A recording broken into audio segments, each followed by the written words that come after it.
Hello students, welcome to all.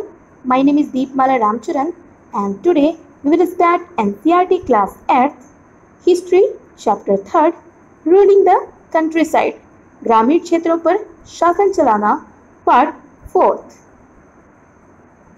In today's lecture video, we will discuss about how was indigo cultivated and what are the problems related to the indigo cultivation. आज के इस lecture video में हम discuss करेंगे कि नील की खेती कैसे होती थी और नील की खेती संबंधी क्या क्या समस्याएं थी. So let's start. How was indigo cultivated? नील की खेती कैसे होती थी? There were two main systems of indigo cultivation, niche and rarity. Within the system of niche cultivation, the planter produced indigo in lands that he directly controlled. नील की खेती के दो मुख्य तरीके थे, निज और रैयती. निज खेती की व्यवस्था में बागान मालिक खुद अपनी जमीन में नील का प्रोडक्शन यानी उत्पादन करते थे. He either bought the land or rented it from other zamindars and produced indigo by directly employing hired labor. या तो वो जमीन खरीद लेते थे या दूसरे जमींदारों से जमीन भाड़े पर ले लेते थे और मजदूरों को काम पर लगाकर नील की खेती करवाते थे. The problems with niche cultivation. निज खेती की समस्याएं. The planters found it difficult to expand the area under niche cultivation. बागान मालिकों को निज खेती का क्षेत्रफल फैलाने में मुश्किल आ रही थी. Indigo could be cultivated only on fertile lands and these were already densely populated. नील की खेती केवल उपजाऊ भूमि पर फर्टाइल लैंड्स पर ही की जा सकती थी और ऐसी जमीनों पर आबादी पहले से ही बहुत ही ज़्यादा थी. Only small plots scattered over the landscape could be acquired. Planters needed large areas in compact blocks to cultivate indigo in plantations. यहाँ वहाँ छोटे मोटे खेत ही बागान मालिकों के हाथ में लग पाते थे. नील की खेती करने के लिए उन्हें बड़े बड़े भूखंडों यानी बड़े बड़े एग्रीकल्चरल प्लॉट्स की आवश्यकता थी. Where could they get such land from? लेकिन उन्हें इस तरह की जमीनें कहाँ मिल सकती थी? They attempted to lease in the land around the indigo factory and evict the peasants from the area, but this always led to conflicts and tension. बागान मालिकों ने नील की फैक्ट्री के इर्द गिर्द पट्टे पर जमीन लेने के प्रयास किए, लीज पर जमीन लेने के प्रयास किए और वहां के किसानों को हटवा दिया.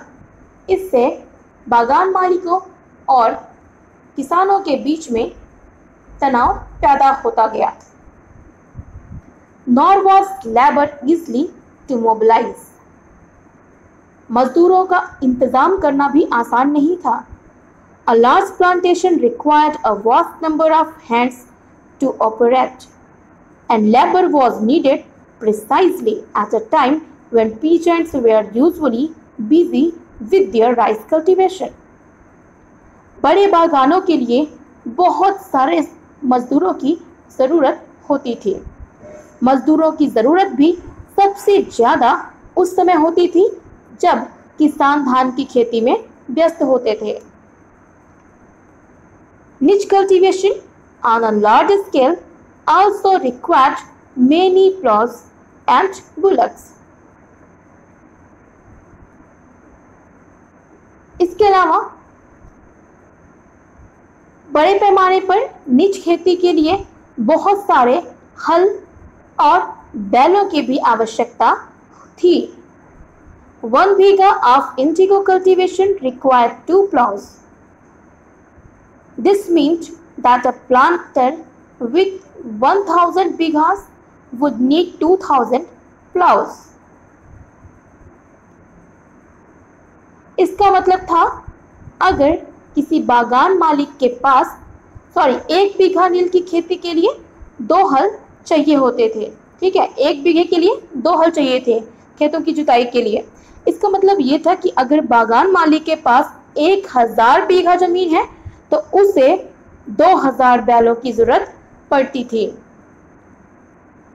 Investing on purchase and maintenance of plows was a big problem, nor could supplies be easily got from the peasants since their plows and bullocks were busy on their rice fields, again exactly at the time that the indigo planters needed them.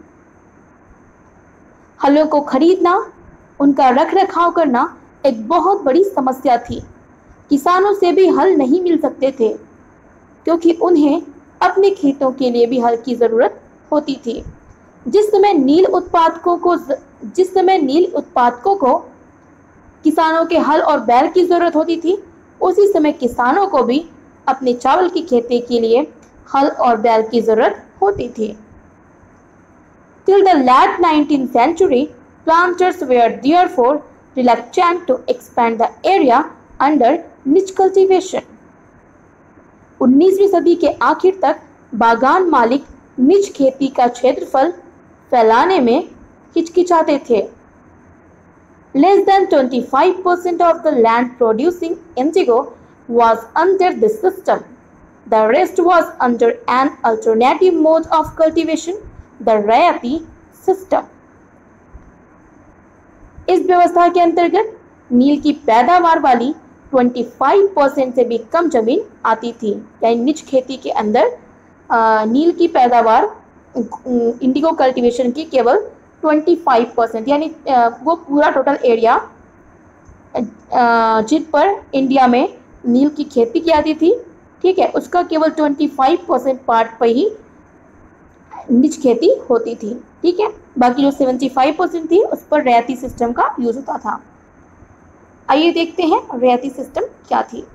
Indigo on the land of ryots, रैयतों की जमीन पर नील की खेती। Under the raiyati system, the planters force the ryot to sign a contract, an agreement, satta. रैयती व्यवस्था के अंतर्गत बागान मालिक रैयतों के साथ एक अनुबंध यानी कॉन्ट्रैक्ट करते थे। At times, they pressurized the village headman to sign the contract on behalf of the rayats. कई बार वे गांव के मुखिया को भी रैयतों की तरफ से समझौता करने के लिए बाधित कर देते थे। Those who signed the contract got cash advances from the planters at low rates of interest to produce indigo, but the loan committed the rayat to cultivating indigo on at least 25% of the area under his holding. लेकिन जो उस contract पर, उस अनुबंध पर दस्तखत कर देते थे, साइन कर देते थे, उन्हें नील उगाने के लिए कम ब्याज पर, कम इंटरेस्ट पर बागान मालिकों की तरफ से नगद कर्जा मिल जाता था। ठीक है, बागान मालिक उनको बोरो दे देते थे, ऋण दे देते थे। The planters provided the seeds and the drill, while the cultivators prepared the soil, sowed and seed and looked after the crop. बागान मालिक रैयतों को, कॉन्ट्रैक्ट करने वाले रैयतों को बीज, उपकरण इत्यादि सभी मुहैया कराते थे, जबकि मिट्टी को तैयार करने, बीज को बोने, फसल की देखभाल करने का जिम्मेदार रैयतों पर यानी काश्तकारों पर होता था। Figure number 8, workers harvesting indigo in early 19th century, Bengal. From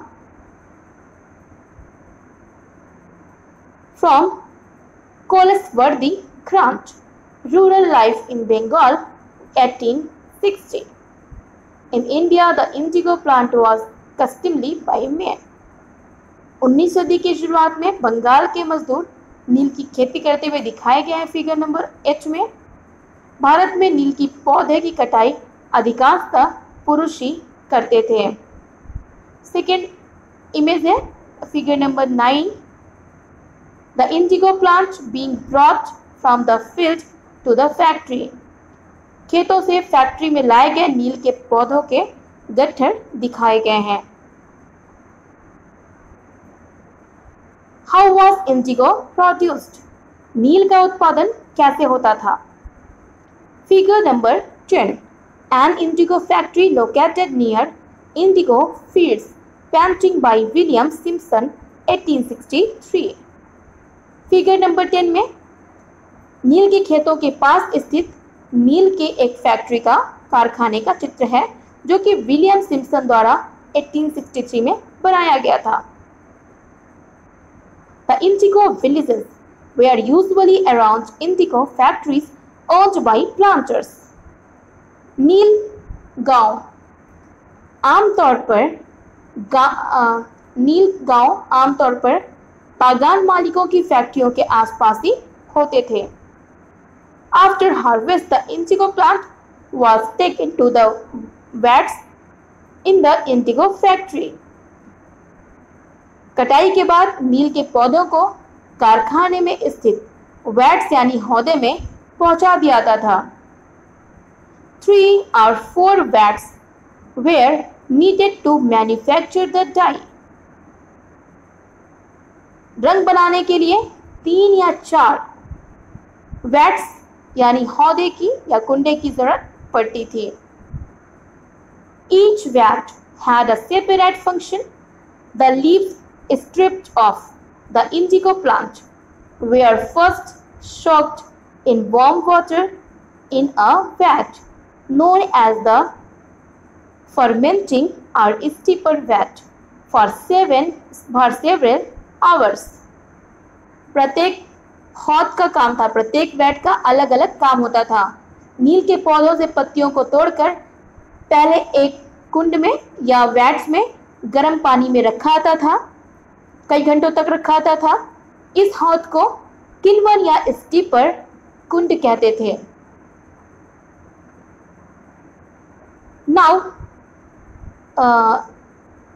when the plants fermented, the liquid began to boil and drained into another vat that was placed just below the first vat. जब पौधे किण्वित होते थे, fermented होते थे और उस जो है पानी में बुलबुले उठने लगते थे तो सड़ी हुई पत्तियों को अलग कर लिया जाता था और उस पानी को एक दूसरे हौदे में या वैट में पहुंचा दिया जाता था। Gradually, the indigo separated out in flax. A muddy sediment settled at the bottom of the vat and clear liquid rose off the surface. The liquid was drained off and sediment, the indigo pulp, transferred to another vat known as setting vat and then pressed and dried for sale. अब सड़ी हुई पत्तियों को निकाल के सबसे पहले क्या होता था कि जब जो इंडिगो के प्लांट्स थे जब वो खेतों में तैयार होते थे तो उनको जो है उनके बंडल्स बनाकर उनको सीधे फैक्ट्रीज में लाया जाता था। फैक्ट्रीज में कई वैट्स लगे होते थे और हर वैट्स का यानी कुंडे हौदे का अलग अलग काम था। ठीक है, सबसे पहले पहला जो वैट था उसमें नील की पत्तियों को तोड़कर गर्म पानी में इसको डुबा दिया जाता था और उसको जो है फर्मेंटेशन के लिए किण्वित होने के लिए छोड़ दिया जाता था। जब वो पौधे किण्वित हो जाते थे बैक्टीरिया द्वारा और उसमें बुलबुले निकलने लगते थे तब उसमें से सड़ी हुई पत्तियों को निकाल दिया जाता था और उस बचे हुए पानी को एक दूसरे कुंजे में यानी वैट में भेज दिया जाता था। दूसरा वैट पहले वैट के ठीक नीचे होता था। दूसरे वैट जिसको बीटर वैट कहते थे, इसमें घोल को लगातार हिलाया जाता था और पैडलों से खंगाला जाता था। जब यह पानी हरा और उसके बाद नीला होता था तो हौदे में चूने का पानी डालाता था, कैल्शियम का पानी डालाता था। धीरे धीरे नील की पपड़ियाँ नीचे जम जाती थी और ऊपर साफ पानी निकल आता था। अब इस पानी को अलग कर लिया था और नीचे जमी हुई नील की गाद या सेडिमेंट्स को जो है दूसरे कुंडे में डाल दिया था। इसको हम निथारण कुंड कहते थे। नाउ इसके बाद उस नील को बिक्री के लिए, बेचने के लिए निचोड़कर सुखा दिया जाता था। Figure number 13, the indigo is ready for sale. Here you can see the last stage of production, workers stamping and cutting the indigo pulp that has been pressed and molded. In the background you can see a worker carrying away the blocks for drying. Figure number 13 में नील बिक्री के लिए तैयार है, बेचने के लिए तैयार है। यहाँ आप उत्पादन की आखिरी अवस्था को देख सकते हैं। दबाकर साँचों में डाल दी गई नील की लुगदी को काटकर मजदूर उन पर मुहर लगा रहे हैं और पिछले वाले हिस्से में एक मजदूर इन टुकड़ों को सुखाने के लिए ले जा रहा है। नाउ आगे बढ़ते हैं। When the crops was delivered to the planter after the harvest, a new loan was given to the rye and the cycle started all over again. जब फसलें तैयार हो जाती थी, यानी जब उसकी कटाई होती थी, तो फसल जो है बागान मालिक को सौंप दी जाती थी और रैयत को नया कर्जा मिल जाता था। यानी अब उसको जो है दूसरी फसल उगाने के लिए नया जो है लोन दे दिया जाता था और यही चक्र दोबारा शुरू होता था और चलता रहता था। Peasants who were initially tempted by the loan soon realized how harsh the system was. The price they got for the indigo they produced was very low and the cycle of loans never ended. शुरू में तो किसान इन कर्जों, इन loan के प्रति बहुत ज़्यादा attract हुए, आकर्षित हुए, लेकिन जल्दी उन्हें समझ में आ गया कि ये व्यवस्था कितनी ज़्यादा कठोर है।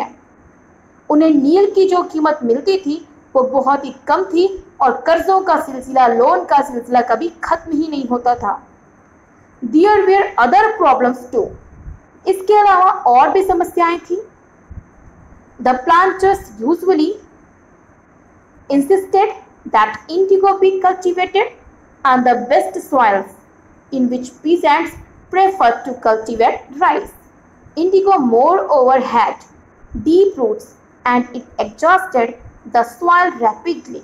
After an indigo harvest, the land could not be sown with rice. इसके अलावा कुछ और भी समस्याएं थी। बागान मालिक चाहते थे कि किसान अपने सबसे बढ़िया खेतों में ही, सबसे फर्टाइल, सबसे उपजाऊ खेतों में ही नील की खेती करें, लेकिन नील के साथ परेशानी ये थी कि उसकी जड़ें बहुत गहरी होती थी और वह मिट्टी की सारी उपजाऊपन यानी फर्टिलिटी को खत्म कर देता था।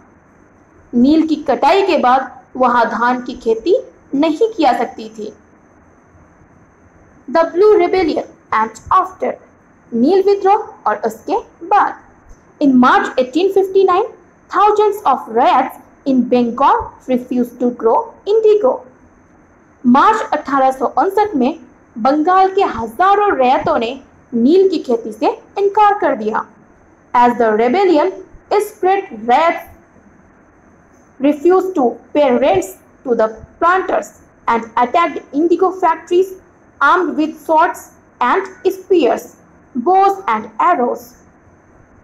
जैसे जैसे विद्रोह फैला, रैयतों ने बागान मालिकों को लगान चुकाने से भी इनकार कर दिया। वे तलवार, भाले और तीर कमान लेकर नील की फैक्ट्रियों पर हमला करने लगे। Women turned up to fight with pots, pans and kitchen implements.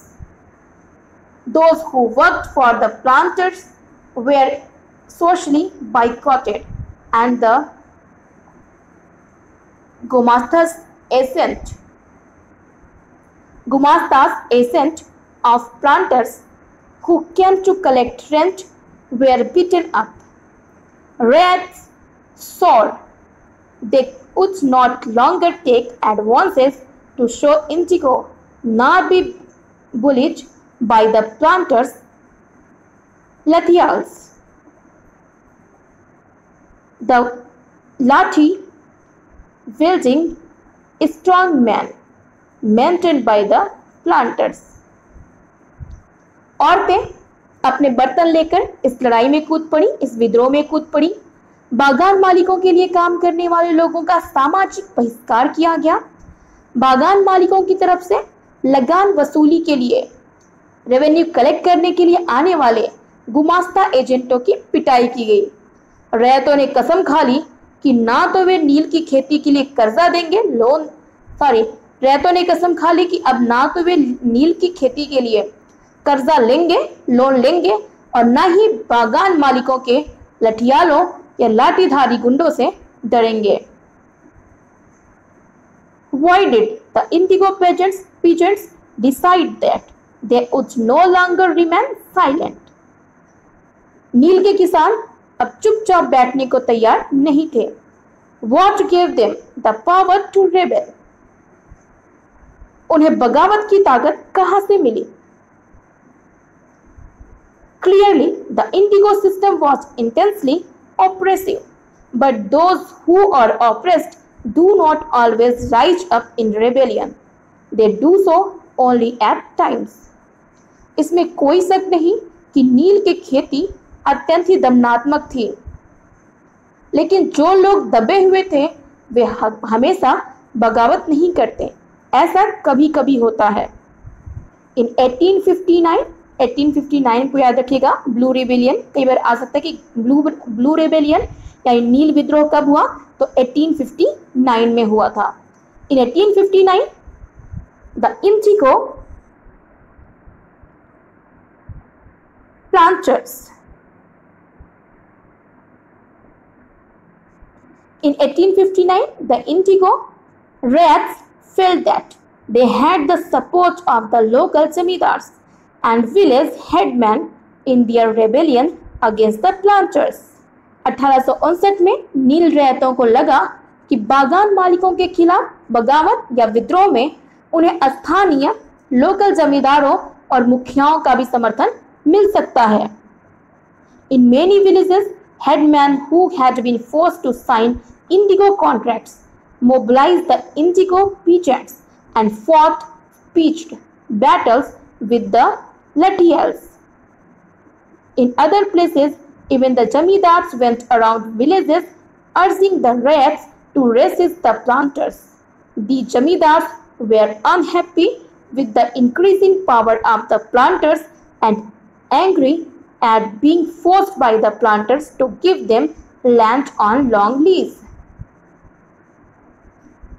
बहुत सारे गांव में ऐसे हेडमैन या मुखिया जिनसे नील के कॉन्ट्रैक्ट पर, नील के अनुबंधों पर जबरदस्ती साइन करा लिए गए थे, उन्होंने नील के किसानों को इकट्ठा किया और लठियालों के साथ आमने सामने, बागान के मालिक के जो लठियाले होते हैं, ठीक है, जो उनके सेफ गार्ड होते हैं, बॉडीगार्ड, उनके साथ उन्होंने लड़ाइयां लड़ी।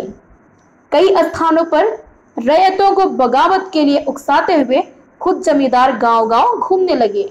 जमींदार इस बात से परेशान थे कि बागान मालिकों की ताकत बढ़ती जा रही थी और बागान मालिक जबरदस्ती लंबे समय के लिए उनसे जमीन लीज पर ले लेते थे। The indigo peasants also imagined that the British government would support them in their struggle against the planters. After the revolt of 1857, the British government was particularly worried about the possibility of another popular rebellion. नील के किसानों को यह भी लग रहा था कि अंग्रेजी सरकार भी, ब्रिटिश सरकार भी संघर्ष में उनका साथ देगी। 1857 की बगावत के बाद ब्रिटिश सरकार एक और व्यापक खतरे से डरी हुई थी।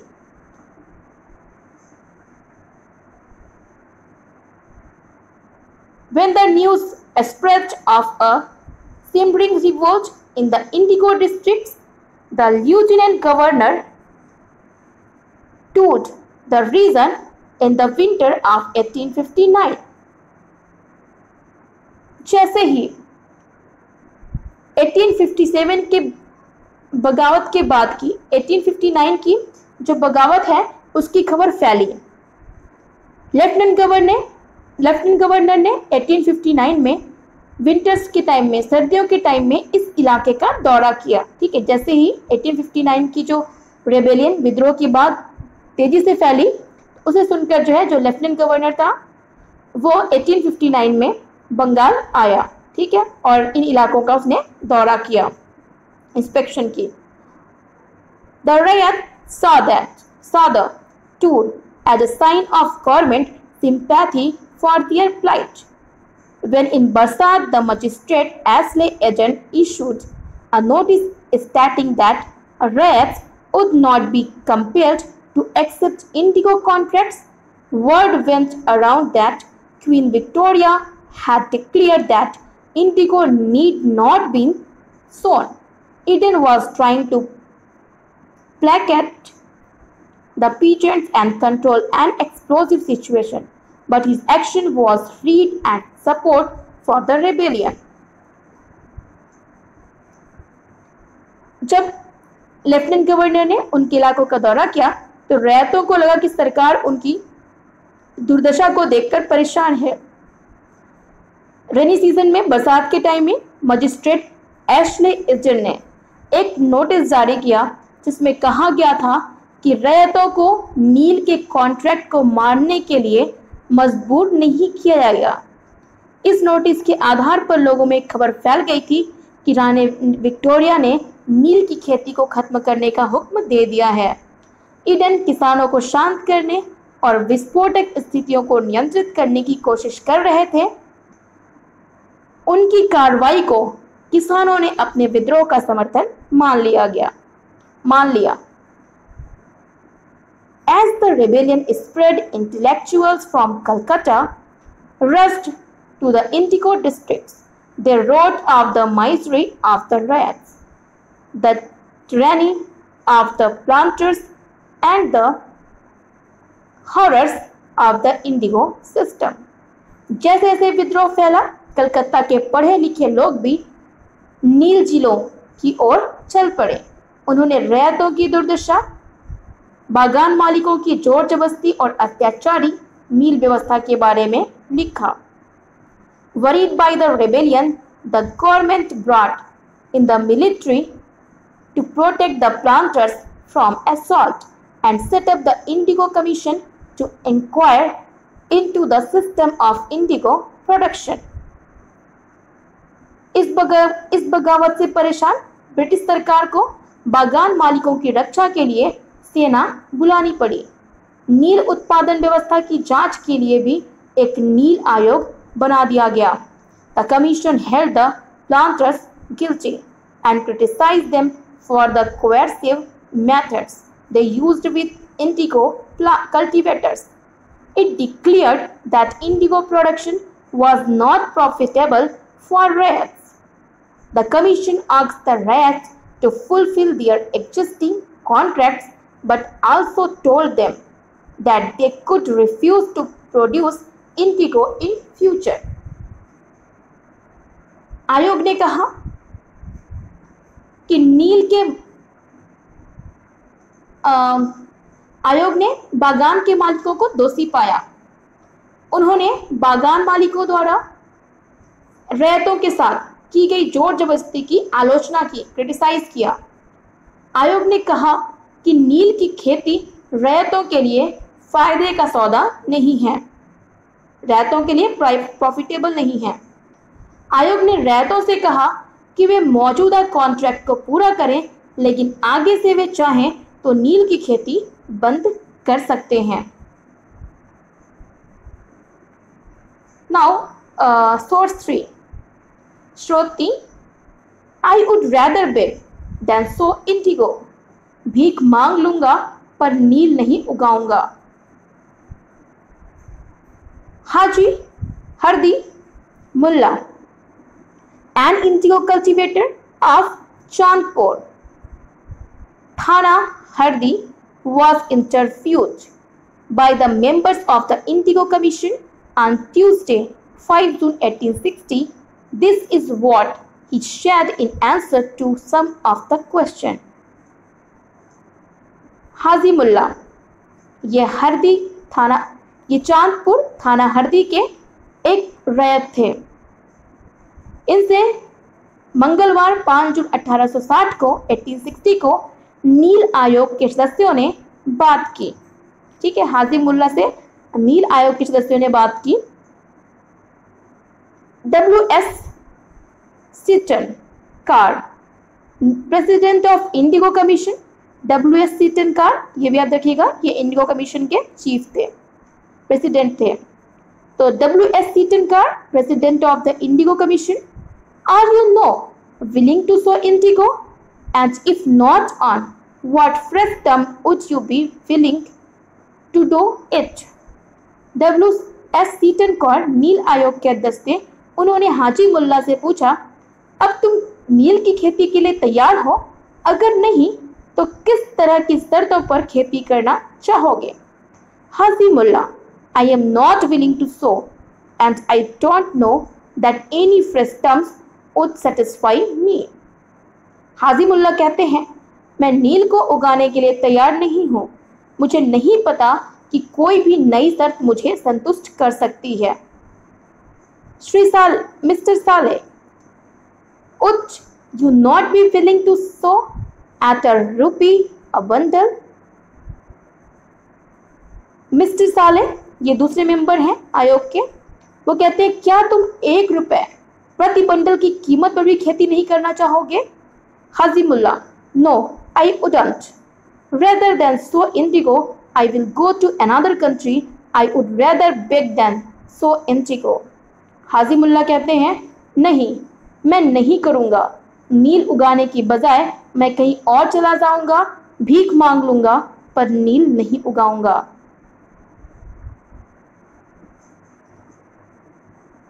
After the revolt, indigo production collapsed in Bengal, but the planters now shifted their operation to Bihar. इस बगावत के बाद बागानों में नील का उत्पादन धराशायी हो गया। ठीक है, बंगाल के बागानों में नील का उत्पादन धराशायी हो गया, परंतु इसके बाद बागान मालिक बिहार पर ध्यान देने लगे। ठीक है, उन्होंने अपने प्लांटेशन बिहार को शिफ्ट कर लिया। With the discovery of synthetic dyes in the late 19th century, their business was severely affected, but yet they managed to expand production. When Mahatma Gandhi returned from South Africa, a peasant from Bihar persuaded him to visit Champaran and see the plight of the indigo cultivators here. Mahatma Gandhi's visit in 1917 marked the beginning of the Champaran movement against the indigo planters. 19वीं सदी के आखिर में कृत्रिम रंगों का निर्माण शुरू हो गया। इससे उनका व्यवसाय भी बुरी तरह प्रभावित हुआ। प्लांटर्स का जो व्यवसाय था वो बुरी तरह प्रभावित हुआ था,